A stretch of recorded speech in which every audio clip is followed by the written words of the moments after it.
Happy 4th of July, first things first. Haven't been here since the 4th, June 28th or 29th is the last time I've been here. You know where you're at, the Detroiter, Sports, Motor City, Mid State. You know the drill. Da, da, and at YMCA, it's fun to stay at the DETLGRW. Let's go, Red Wings. Alex DeBrincat, Farmington Hills native. 40 goal scorer. There's a list. Find it somewhere. Ovechkin, Stamkos, DeBrincat, a couple other guys. All legends, all Hall of Famers. DeBrincat, he's on the list. Don't care that he's 5'8". Don't give. Don't care he had 66 points in Ottawa. Don't care. He played with a bum. A sack of potatoes was a centerman.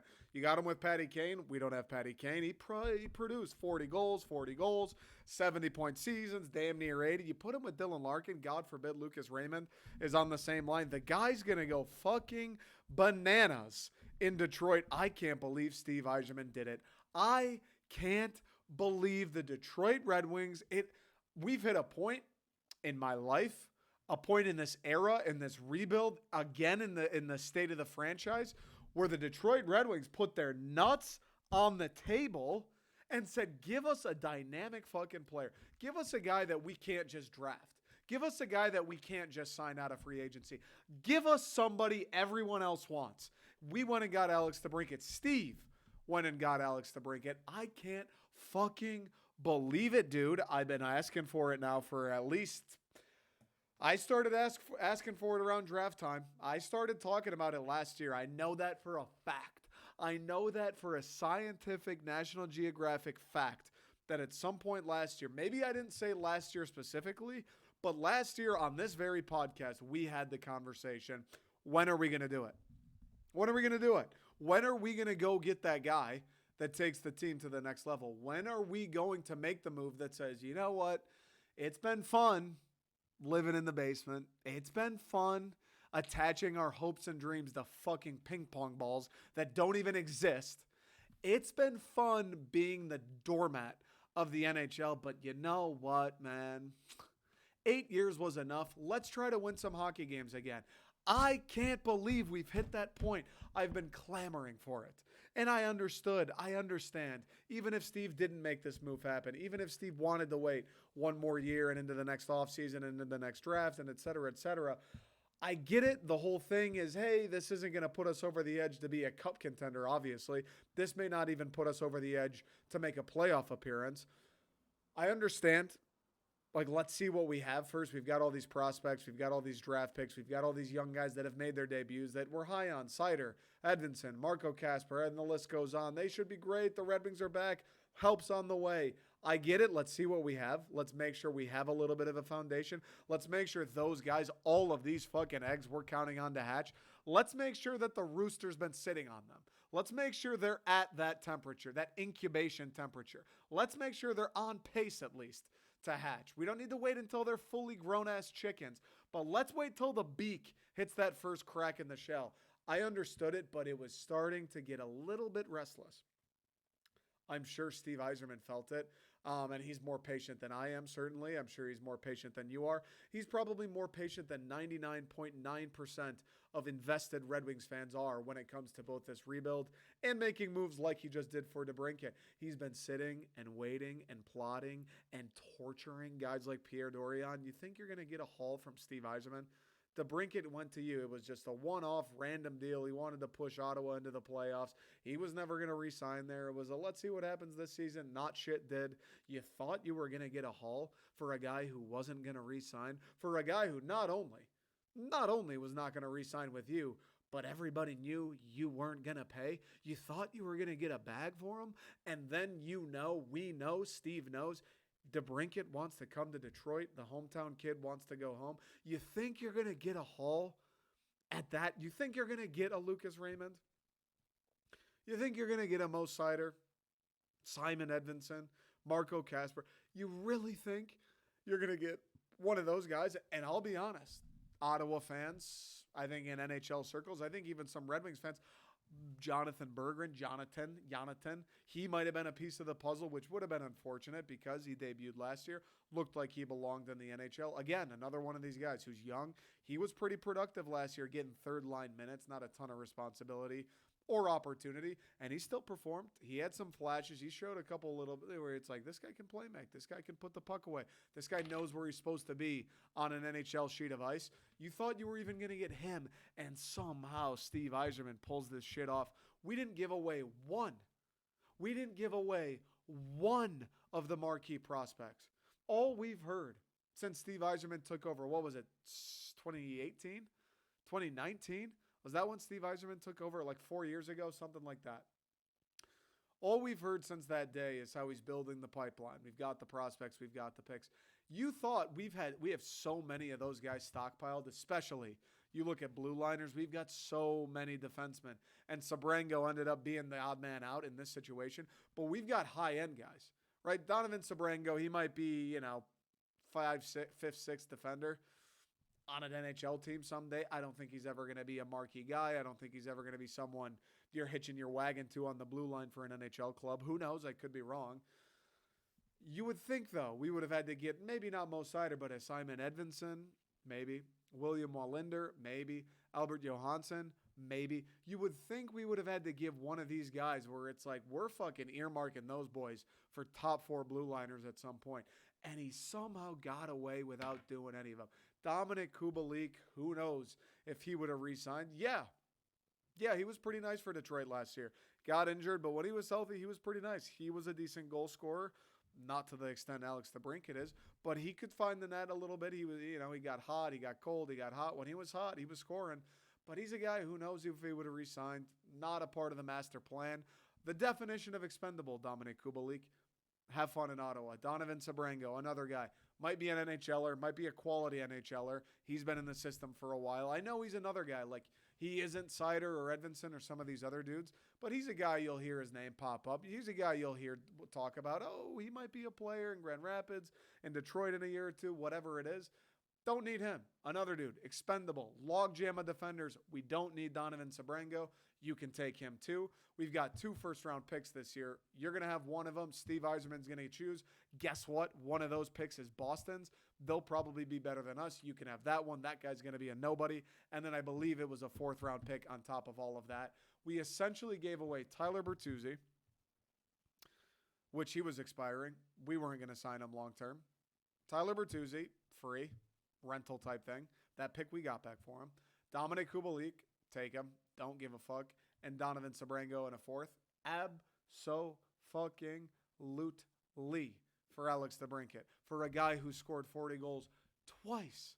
For a guy who scored 40 goals twice in his career. Those dudes don't grow on trees, my friends. You don't find Alex DeBrincat. I don't give a fuck if he's 4'2". He scored 40 goals in the National Hockey League 2 times. 2 times he scored 40 goals in the National Hockey League. I don't give a fuck if he was playing with Wayne Gretzky. Yeah, Patrick Kane's unbelievable. Yeah, we don't have a guy like him. Dylan Larkin's pretty damn good. Maybe he's not going to hit that 76, 78 point mark with Dylan Larkin. Maybe he doesn't score 40 goals with Dylan Larkin. Maybe he does, though. Wouldn't be surprised if he at least hits 30, maybe 35. You put another guy like Lucas Raymond, a playmaker, a scorer, a guy who's just going to contribute. He's going to complement those other two very nicely. I don't know. He might score 40 again. He's a guy that the Red Wings have been missing since Pavel Datsyuk was on the team. He's a guy that you can't just go get willy-nilly. Like a lot of Red Wings fans, I had the tape. When was the draft? Like a month ago? And I came on here. I made the videos. I went on Twitter and I go, look, Steve gave that quote, and I trust Steve. I'm not sitting here saying I know more about hockey than Steve Yzerman. I had some fucking losers in the DMs. I think I addressed this on one of the episodes too, where it's like, dude, I started doing this podcast because it's fun to just talk about sports. It's fun to talk about hypotheticals. It's fun to get excited when teams like the Red Wings go get 40 goal scorers like Alex DeBrincat. Like, it's fun. It's entertaining. I like when I hang out with my friends who are from Detroit and we talk about the Red Wings, even the fucking Pistons, the Lions, Michigan State, the Tigers. It's fun on a Saturday afternoon. Shit's not happening, sitting on the couch, and we'll just talk about sports. It's fun. It's fun when I go to the gym and I wear a Lions hat and some stranger comes up to me and goes, hey, how about this here? And we talk about sports for 10 minutes. It's fun. For whatever reason, the internet, people just don't act like they actually would in real life. Obviously, I'm a little over the top on the internet. I'm a little over at the top in person now, to be quite honest with you. But I think I talk to people like a normal person. Like, who trolls in real life? Who's like a dick like people are on the internet? You think you know more than Steve Eiserman? Are you an idiot? No one in a million fucking years is saying that to somebody in person. Drives me nuts a little bit. But anyways, this isn't the point. It's a happy day. We're talking about DeBrincat. Steve Eiserman did it. I made the point. I made the videos. I talked about it like a month ago. Steve Eiserman gave that quote around the draft. I don't think this team's ready to make the jump. We're going to sit pat. If something comes along that it's too good to pass on, we'll do it. But at the moment, I don't feel like we're quite at that point where we're going to go for it, where we're ready to like make a move. We're not just building a team to make a playoff appearance. We're building a team to make multiple playoff appearances, to win playoff series, to win a Stanley Cup at some point. That takes time. That takes patience. Fine. I talked about it. At some point, though, you do have to make that move, Steve. Because at some point, guys like Alex DeBrincat are not just available. They aren't just around. Teams aren't looking to just get rid of them all the time. You can't get a guy like Alex DeBrincat that actually wants to come play for the Detroit Red Wings more than any other team in the league. That doesn't happen very frequently. And yeah, maybe they don't have to trade for him. You get to hold on to a couple guys, a couple picks, and we'll take our chances and try and sign him in free agency. Well, here's the deal. We got him 4 years, under $8 million. It's like 7.8 a year. He goes to free agency. Some dumbass team, the Buffalo Sabres, I don't fucking know. Somebody is going to Alex DeBrincat and going, you want $9 million a year for 10 years? Not 10 years. You want $9 million a year for 7? You want $9 million a year for 8? Somebody, some team out there is making the Columbus Blue Jackets. You want $10 million a year for 6 years? Some team out there is making him a Godfather offer where no matter how frequently DeBrincat wore Red Wings PJs when he was a kid, no matter how much he loved watching Pavel Datsyuk, no matter how vividly he remembers the Wings winning the Cup in 08, if he's going to make $2-3 million extra dollars a year, if he's going to have 2-3 extra years on that contract, he'll go be a Florida fucking Panther instead of a Detroit Red Wing. That's a risk that would have been taken, even though he wants to play in Detroit, even though Eiserman's a guy who's tough to say no to. That's a risk you're taking. That's a risk that if someone offers him $9 million for 7 years and Steve Eiserman's sitting there at less than 8 for 4, he's just not going to come. It's their livelihood. He's making money for his family, for his kids' kids. He's just not going to come at that point. Plain and simple. It is what it is. So when you have the opportunity to trade for him, and now he's either going to sign with you or he's not going to sign at all. And there's it's Steve Eiserman. He's not making the trade unless he knows DeBrincat's going to sign a contract that Steve likes. When that opportunity arises, I'd like to say you seize it, but at the very least, you got to strongly fucking consider it. And I made a bit of a stink because he gave that quote talking about how we're not ready. Someone asked him about DeBrincat. He said, we're not ready. I don't know if we want to make the jump. This isn't quite the time. And I was sitting there like, what the fuck? What the fuck, man? When is the time? I get Ken Holland did some fucked up stuff before he left. I get it. The first couple of years of Steve Eiserman's job wasn't really building. It was tearing down and then rebuilding. I get it. It takes time. We're Stanley Cups, not just playoffs. I get it.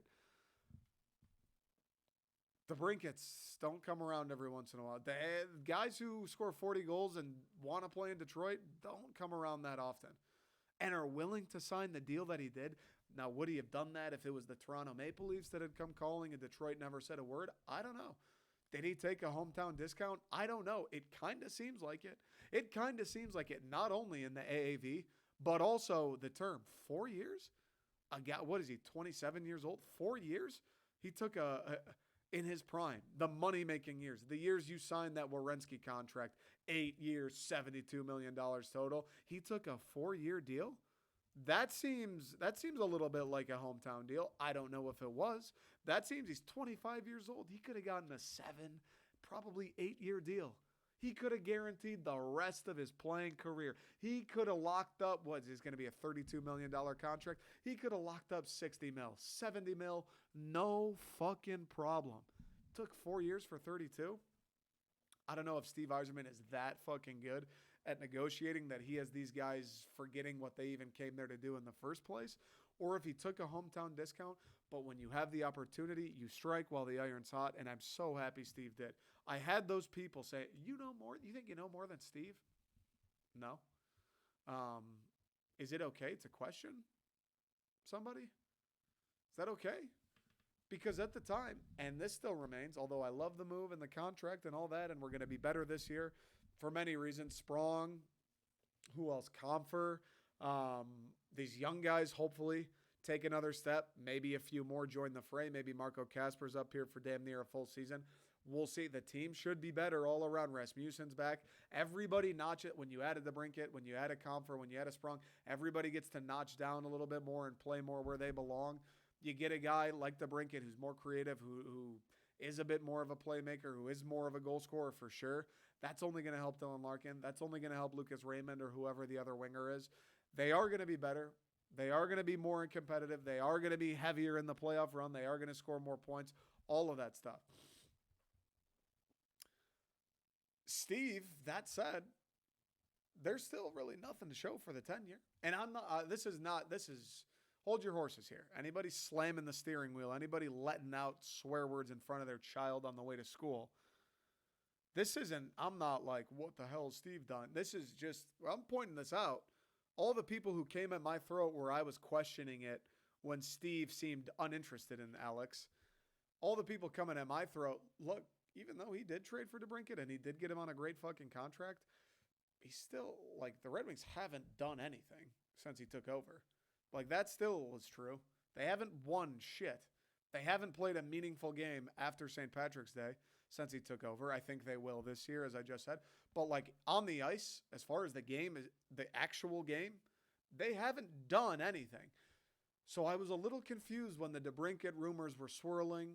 We were coming up to draft time, but a time, where it seems like this is when a deal would get made. Steve Eiserman's giving quotes like, yeah, I don't really think so. And I'm just asking the question, like, Steve, buddy, at what point are you going to make a fucking move? Because the time, like, from the draft this past year for the next year, this is like the window where you make a move like he just did. I understand we're building through the draft. We want to see what we got with these young guys. I get it. Yes, I do. But it's the point I made then. The point still remains true. A lot of these guys we drafted, like, you are hoping and praying one of these dudes becomes an Alex DeBrincat. You know what I'm saying? Like, Simon Edvinsson, he's had a great development so far, right? He's a big boy. He can skate. He was great in Sweden. Like, you're praying he's Mo Seider. You know what I mean? Like, Marco Kasper, he's feisty little guy. He played a debut in his first year. That's pretty good stuff. You're praying. You are praying to God he becomes a guy like Dylan Larkin. And Dylan Larkin, Alex DeBrincat are very good players. Very good players. They're not like the cream de the creme. They're not Connor McDavid. They're not Nathan McKinnon. They're not Jason Robert. Like, they're not those guys. They're not top 10 guys in this league. And you are praying these draft picks and these prospects become those guys. But when we have one of those dudes in a prime hockey playing age of 25 readily available, and he wants to come to Detroit, and our general manager says, yeah, I don't really, not interested. And I ask a question like, why the fuck wouldn't we be interested? And people jump down my throat. I don't understand. I didn't understand it then. It makes sense now. Surely it was a trades tactic. Steve knew what he was doing all along. He was investigating. He was inquiring. He was inquisitive. I guess that would be inquiring. But he was on the case all along. It's funny looking back, like, the internet's hilarious. It's like nobody ever admits they're wrong. All of these people that were trying to roast me when I put out those videos of like, what the fuck, Steve? Why would we not be interested? I said, and I hope to God this is a trade tactic, but if it isn't, what is going on here? When do we, like, the point is to win games, not stockpile assets. And I had people, what do you know? I don't talk hockey. I hate when you talk hockey. You think you're smarter than Steve Eiserman? I had multiple people saying that. Where the fuck are they now? Those people aren't saying sorry. Those people aren't saying, yeah, you were right. Those people aren't like, he was thinking the same way you were. Where the fuck are those guys now? But it's all good. I forgive those people. They just had a moment of weakness. They were being ignorant. They didn't know what they were talking about. It's okay. Steve got it done. Steve did it. The Red Wings got a premier goal scorer. The Red Wings filled the most massive gap the franchise has had since I was in high school, maybe even before that. They brought a hometown kid home. They got him on an insane fucking contract that's going to allow them to build even further. If they wanted to fuck around and make an offer for a guy like Vladimir Tarasenko, they could do it. I don't think they will. I think this is probably enough for one offseason, especially like, even though that quote may have been, and it seems like it was, a trade tactic, I do think there is not only truth to it, but I do think Steve believes it as far as like, the Brinket makes us better. We are going to be better. We are going to compete for a playoff spot. Hopefully we make it. It remains to be seen. I don't know. We're certainly not a shoo-in. But I do still think there is truth, and Steve believes that, like, I don't know. We're not ready. We're definitely not ready to make the jump to try and, like, win shit. This was our jump to be competitive. This was our jump to, I think, like, build a little bit of that foundation. And that was the other reason I wanted a guy like the Brinket and wanted Steve to make a splash. This is our jump, our effort at building a culture that isn't based on losing. Like, I grew up, if you're over the age of 15, 16, like maybe like 18, you grew up with the Red Wings being great. The Red Wings dominated. The Red Wings were in the playoffs every year. You grew up with the Detroit Red Wings being synonymous with success. If you're under that age, you grew up with the Red Wings being a laughingstock. You grew up with the Red Wings hoping for lottery picks. You grew up with the Red Wings losing. Same goes for these guys on the fucking team. I mean, even the captain, Dylan Larkin, all he's ever known is losing. Made the playoffs his rookie year, got smoked. All he ever known in a Detroit Red Wings uniform is getting his ass kicked. I know the division's going to be tough. I know you don't get points for finishing 1 point out of a playoff spot. I know there's no reward for that. I get it, but with the lottery luck we've had, and unless we're going to get a generational guy at 1-1 like a Connor Bedard, at some point I do, much like college football, much like the NFL, I do think it matters. The Pistons are starting to get to that point. Fucking the Tigers, but God love them. I don't know what'll ever happen to them. At some point, like, you do need to make an effort to change the attitude of the franchise. Even if this doesn't lead to a playoff season, at least it'll be a season where we are doing everything we can to make the playoffs. At least it'll be a season where we are hanging around. At least it'll be a season where we are viably there for a playoff spot. Like, Moritz Seider plays meaningful hockey games in the month of April. Lucas Raymond feels an elevated level of intensity from night one this year. Like, at least that will be around the franchise again, because it has been so goddamn long since it's felt like the Red Wings were even within striking distance of anything. And now with this DeBrincat move, not only does it feel like we're within striking distance, it feels like if things go the right way, it feels like if a couple of these crucial players take a step, feels like if we get goaltending, feels like if we get injury luck, people stay healthy, fuck striking distance, it feels like the Red Wings could make the playoffs for the first time in 8 years. That's what it feels like, and it's a beautiful thing. And Alex DeBrincat, the best part is, this is only the beginning. This is year one of that window being cracked. Tiptoe through the garden where the wind blows. This is year one of Insidious. The movie's just starting. This is year one. There are going to be other pieces added. There might be next offseason, the following, who knows, in the middle of the year. There are going to be other guys like DeBrincat added to this team. Hopefully, one of, if not all, of Lucas Raymond and these guys become an Alex DeBrincat level player. Like, this is just the beginning of the competitive Steve Yzerman Red Wings. Alex DeBrincat is part of this foundation. He's going to help build the culture. He's going to help this team get back to the playoffs. If 4 years go by, we're winning playoff series, he's putting up 80 points a year, scoring 40. He might be here for another 4. We'll see what happens. But this year, this is the beginning. It is a sign. It is a commitment. It is a change in the mentality of the Detroit Red Wings, a long-awaited change, and something that, you know, in my life, in my head, has always been associated with the Red Wings, or I've always thought should be, which is success, which is excellence, which is victory, which is competing and being at the highest level and winning playoff series. It is a revival, a restoration, a renaissance of the Detroit Red Wings. I can't believe they actually did it. I thought I was getting to the point where it was like, dude, I hear about how it's Detroit, Elliot Friedman. It's Detroit every day. Nothing happens. Okay, I don't fucking care anymore until it does. And it did, and it's a great number, and it's great term, and the return was unbelievable. I wish the season started tomorrow. I can't wait. I fucking love Steve Yzerman. I'm in. I was never out. I was just asking the question. And turns out, dude, I'm not smarter than Steve Yzerman, but hey, wouldn't you know it, we were thinking the same way all along. So I appreciate your apologies. The Brinkets are Red Wing. Quick break. We'll be right back. Two more topics. Nothing crazy. We'll get out of here quickly. Ausar Thompson, Summer League. 2 games have been played. Today's Tuesday. I don't know if the Pistons play again tonight. I'm not watching. I got the All-Star game on right now. Tatis just hit a ding-ding. But 2 games. Ausar Thompson. Now, I haven't watched a goddamn minute. I couldn't tell you what days those games were on. I didn't even realize they were playing the Summer League. Even when I did find out they're playing the Summer League, didn't consider looking up when the Pistons played. Haven't watched a minute. Man of integrity. I like to be honest. Honesty is the best policy. Haven't watched a second of a game. But you know what I have watched? I've gone on Twitter. I've scrolled through Twitter. I've watched a couple highlights. I've watched a couple of reels of Ausar Thompson making plays. I get it. I know it's the Summer League, and I know their highlights. Look, dude, there is nobody on the planet Earth that you got to, hold your horses with the Pistons less than me.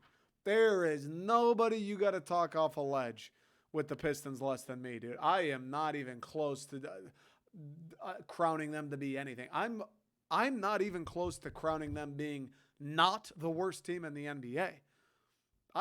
Dude, the Pistons are the fucking worst, bro. I get it. I understand it. But every time I talk about them, it's sad.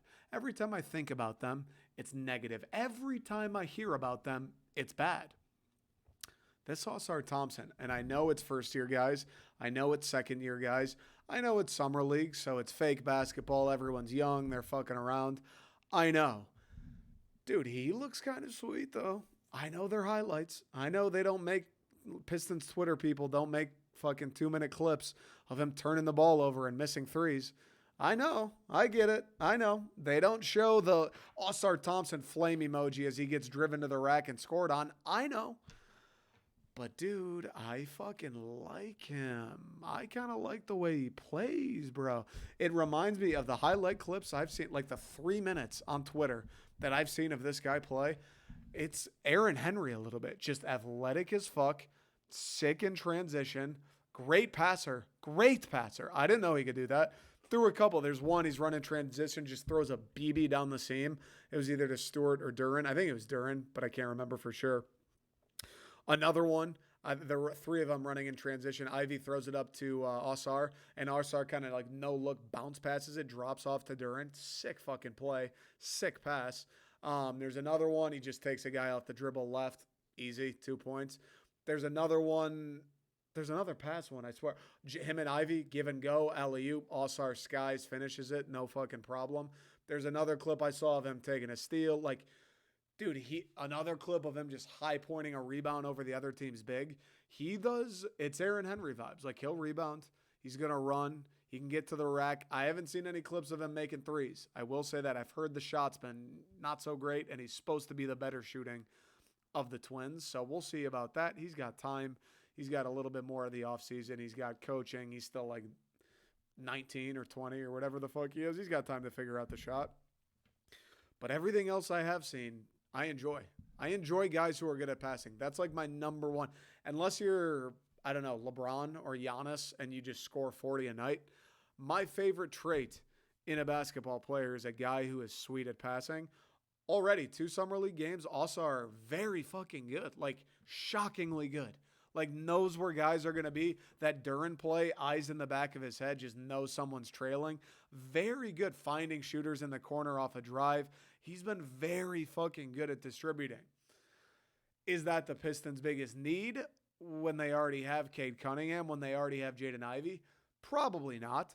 But I don't think Ausar Thompson's going to start. He's going to be on the floor without Cade Cunningham, without Jaden Ivey. So he may have a little bit more responsibility and a little bit more a leash to kind of fuck around and try and make stuff happen on his own. I love a guy that plays defense. That's a big thing the Pistons have been missing. I know Cade plays. Ivey's athletic. But we've been missing a guy, a wing, a tall, lanky dude, athletic, who can guard anyone. Ausar Thompson seems like he'll be able to be that guy. He needs to add some strength. We kind of thought Sadiq would be that guy, and then I think, from what I understand, he regressed a little bit defensively over the last year or two.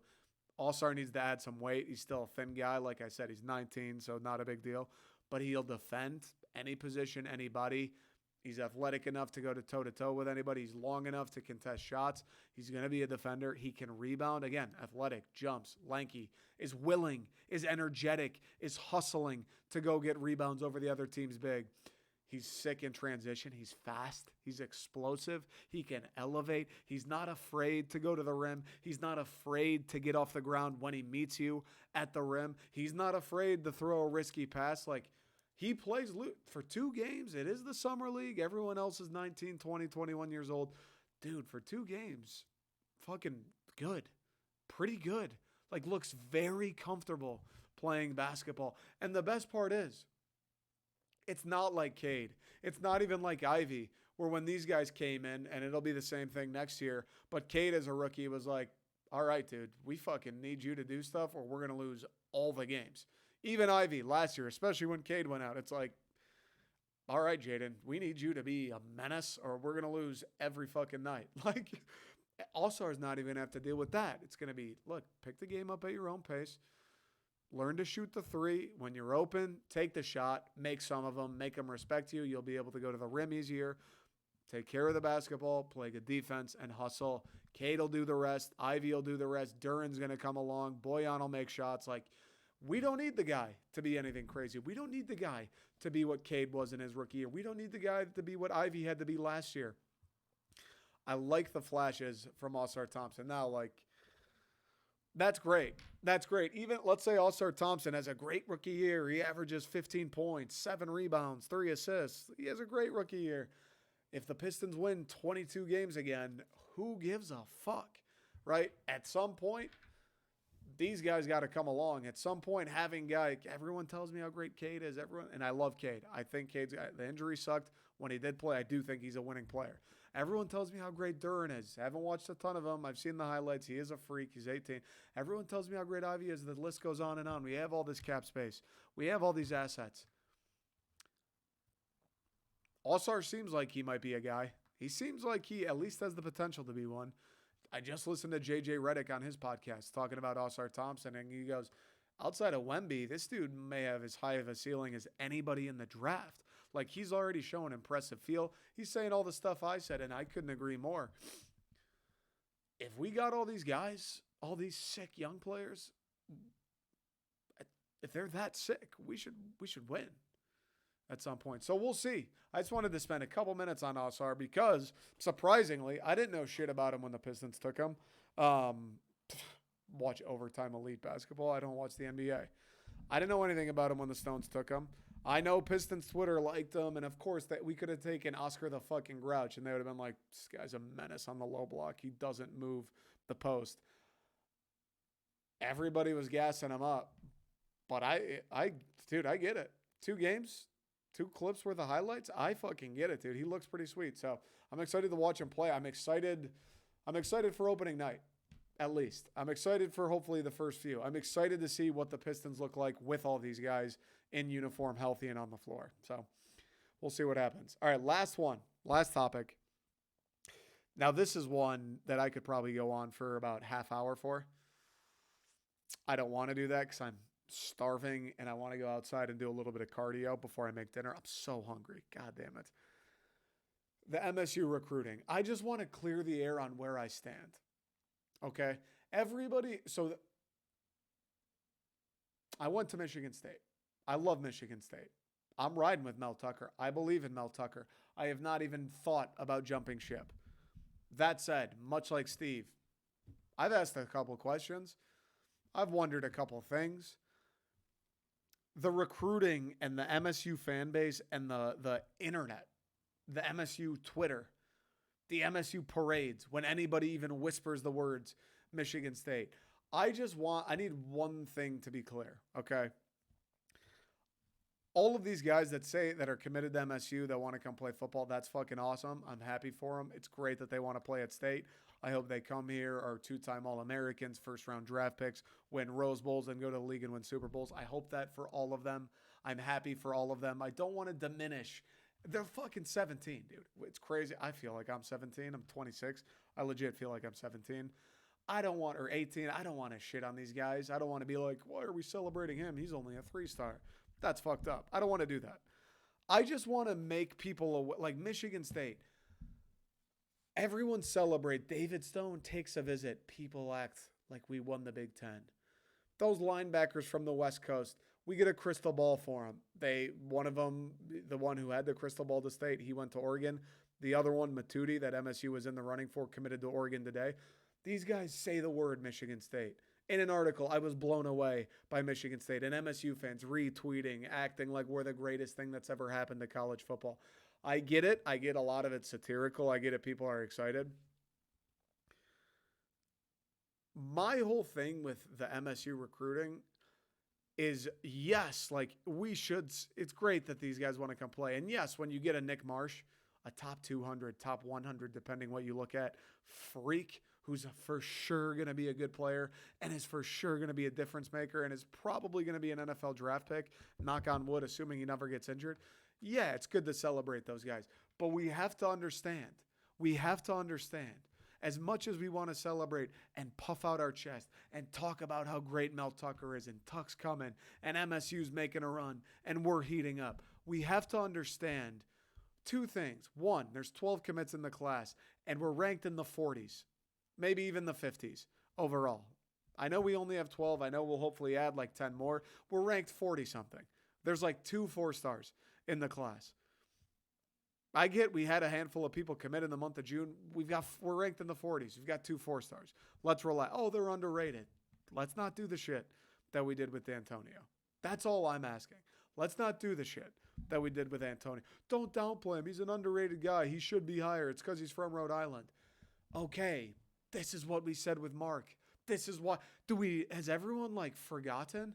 I had this happen a few times the other day. I'm like, it's cool that these guys are committing, but we're acting like 3-stars or top 200 guys. We're acting like everybody in the class is Nick Marsh. We're the guys committing other than Nick Marsh, other than Anthony Carey, they're like D'Antonio guys, and we're partying like it's never happened before. All I'm saying, I don't want to diminish it or be a dick. Don't forget where we just were a couple years ago. Don't forget where we were in 2019. Don't forget where we were when the D'Antonio era was coming to a screeching halt. Don't forget why that was happening. Yeah, some of it was because of the stale coaching staff and his stubbornness with them, but a lot of it was he just didn't give a fuck. He just mailed it. He was finishing with classes in the 40s. Let's not forget what the downfall of the D'Antonio era was. It wasn't like some hurricane came and washed away all our good players. We just didn't recruit. And you can say they were underrated. They're Ohio guys who are a little more motivated. They're hometown. You can say whatever you want. Le'Veon Bell was a 2-star. You can say whatever to justify getting lower-ranked guys. Those lower-ranked guys are why the D'Antonio era ended the way that it did. It's just a fact. So I have a hard time I love MSU. I'm with Mel. We got a long way to go in this recruiting cycle. It might finish top 20. Who fucking knows? Is it on pace to finish top 20? No. Will it? Maybe. Is it going? Does it look like it will? Fucking no. I just want it to finish top 25. I'll be satisfied with that. But let's not act like Mel pulling these 3-stars is anything crazy. like being happy with 3 stars and talking about how they're underrated and saying there's bias against MSU. That's the exact shit. That's the exact shit that was happening when Mark D'Antonio was losing the reins. That's it. That's one of my things with the MSU recruiting. Like, I don't want to piss in your cereal. Be excited. But don't try to sell me shit and tell me it's steak or whatever the fucking expression is. Don't lose sight of what was going on when we were down bad. Don't lose sight of why Mel Tucker was hired in the first place. Because we were being satisfied with guys ranked in the 800s and 900s and 1000s and not ranked at all. Don't forget that that's where we were. Okay? That's the first thing. The second thing, it's great. Nick Marsh, like I said, is going to be a sick player. It's good to celebrate those guys. Absolutely. Anthony Carey has 40 offers, wants to come from Florida to State. Awesome. Again, Mel Tucker was brought in. Mel Tucker gets paid more than fucking all of the other coaches, essentially, to recruit. Yeah, we won 11 games in 2021. Yeah, you got to give him that. It was awesome. Yeah, he found K9. Yeah, he's found Jacoby Windman, stud. Yes, he's done some things. Look, we went 5-7 last year. Mel Tucker, we were going to be bad. That 2021 season, as awesome as it was, we were supposed to be bad then. Mel Tucker wasn't exactly paid the 9.5 to win a bunch of games right away. Mel Tucker was paid the 9.5 in large part to recruit, to bring a caliber of athlete to Michigan State that Mark D'Antonio wasn't. Like, Mel was brought in to get a guy like Nick Marsh. Let's not forget that. So it's good to celebrate. But again, like people going over the top, acting like, we're fucking back. This guy's the man. He can do no wrong.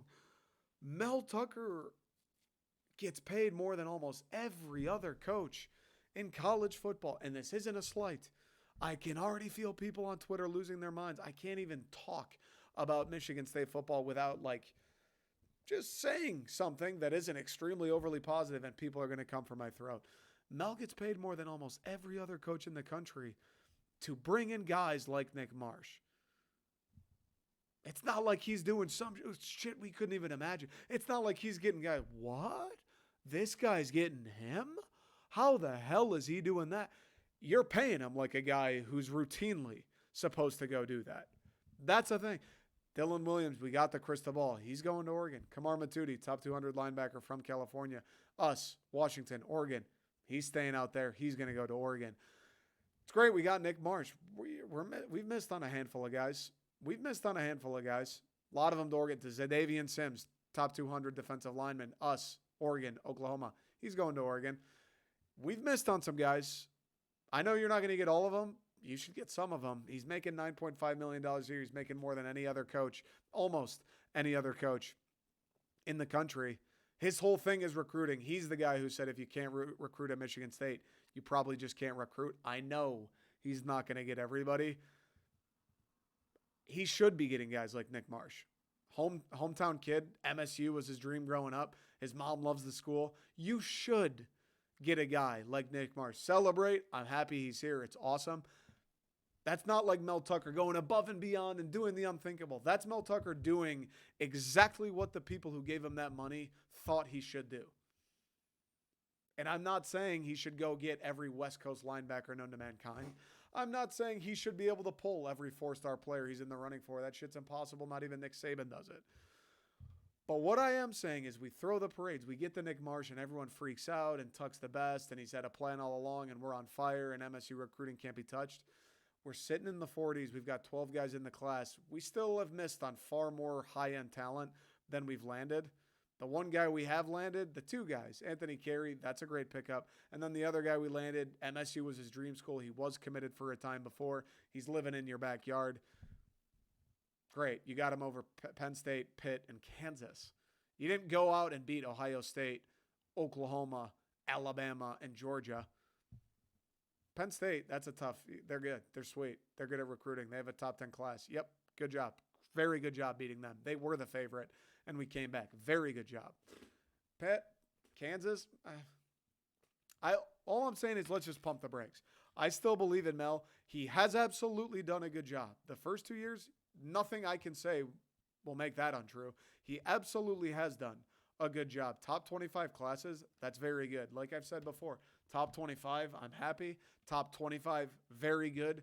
Top 15, fucking great. Top 15, if he pulls in a top 15 class while he's at MSU, great, dude. That is great. If he goes top 10, that is like, wow. Wow, I can't believe he's doing that. Top 15 is borderline, like, fucking A. Top 20, I'd be like, now we're cooking. Now that's a very good job.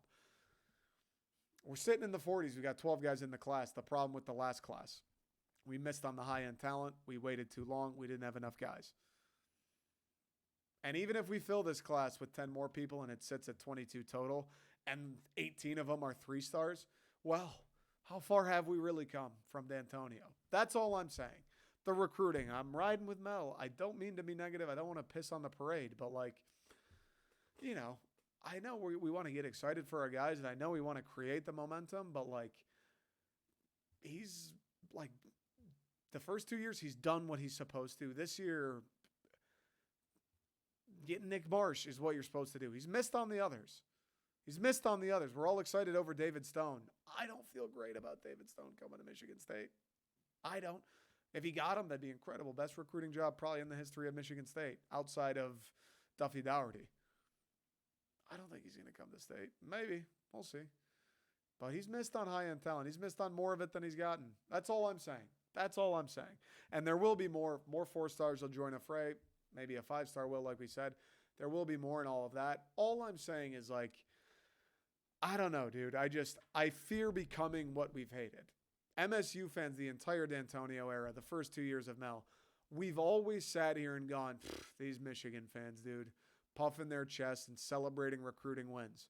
These Michigan fans winning off-season trophies, talking about how they're going to beat State, trying to clown State because they're pulling top 15 classes and ours are in the 30s. These fucking Michigan fans, yeah, they beat us in the recruiting. They can't beat us on the field. These fucking Michigan fans, we've always talked shit about that to them. That's always been the thing. God, I can't stand how they do that. Hasn't it? Am I wrong about that? And now I'm seeing before my eyes, Michigan State fans become that. Celebrating recruiting wins like we're winning something. Talking shit in recruiting like we're doing something Michigan isn't. Talking about recruiting like we didn't just go 5-7. And the only difference is those recruiting battles Michigan was celebrating were guys like Jabril Peppers and Rashawn Gary, top 5, top 10 players in the country. Those are the offseason championships they were winning, right? And they were still going out and winning 8, 9, 10, 11 games regularly. The recruiting battles we're celebrating, our offseason championships, are guys who are ranked 196th. It's a dude who grew up in Detroit, and MSU was his dream school, and he decommitted once. And we just went 5-7. I just fear becoming what we've always, at least what I've always hated. I fear becoming the thing we've always made fun of. I fear becoming the thing we always said we weren't. Yeah, you guys can recruit, but at least we win on the field. And now it's like Michigan's recruiting and winning, and not fucking big. And now it's like, I mean, we're kind of recruiting, and we're not winning. And we're puffing our chests. And then I come out and go, hey, guys, I don't know if we should be, like, so excited about this. And MSU fans are like, what's your deal? You can jump ship now. I don't want to see you celebrate. I'm like, don't you remember, like, 5 years ago when Michigan would win 10 games every year? Sometimes lose to us. Sometimes they wouldn't. And they'd have top 10 classes, and we'd go, ha, you're so happy about the recruiting class. You're not going to do anything next year, and we'll probably beat you. Do you remember that? I remember that. And now I look around and it's like, are we celebrating adding to the 43rd ranked class in the country coming off a 5-7 season? Is that us? That's pretending like it's the Big Ten championship? I fear becoming what I grew up loathing. You know what I'm saying? I fear becoming what the antithesis of Michigan State and Mark D'Antonio's Michigan State was. I fear becoming that. That's all it is. I love Michigan State. I believe in Mel. I want people to be happy. I want to celebrate. I don't want to detract from these kids, no matter how good or bad they are. I just fear doing the thing that we've always said was lame, because it is lame. And it's even more lame when you're being a hypocrite. That's all. That's all. Go green, though. Fucking go green, though. Come on now. All right, folks. That's all I got today. This shirt, Detroit hockey, one of the earliest drops in the history. You know what? Let me stand up. Bang, one of the earliest drops in the history of the second string. We're going to start doing a little program there for the rest of the summer. All of my previous releases, some sports related, maybe some not, every Wednesday, they're going to be available for a day, for that day. All of my most popular ones. You're talking the Michigan Big Ten Championship ones, both of them. You're talking about the Detroit one with all the mascots. You're talking about this Red Wings one, the other Hockey Town one, all of the Lions ones. They're going to be available for one day. It's the last time they'll ever be on sale. We're going into the new season. I'm going to have a new design for U of M, MSU, for the Lions. Going to have a new design for the Wings. Going to have a new design for the Pistons. It'll be every Wednesday. One of the old designs, one of the better sellers, one of the more popular ones. One day, get it. If not, gone forever. And then on the weekends, we'll do the new releases. But until football starts, at least. Maybe I'll keep doing it through football, but until football starts, at least. So in honor of DeBrincat, that one's going to be up there. I'm also about to start working on a new DeBrincat design, so stay tuned for that. But other than that, that's all I got. Hope everybody has a great week. Hope you have a great weekend. I appreciate the support. Catch you next time.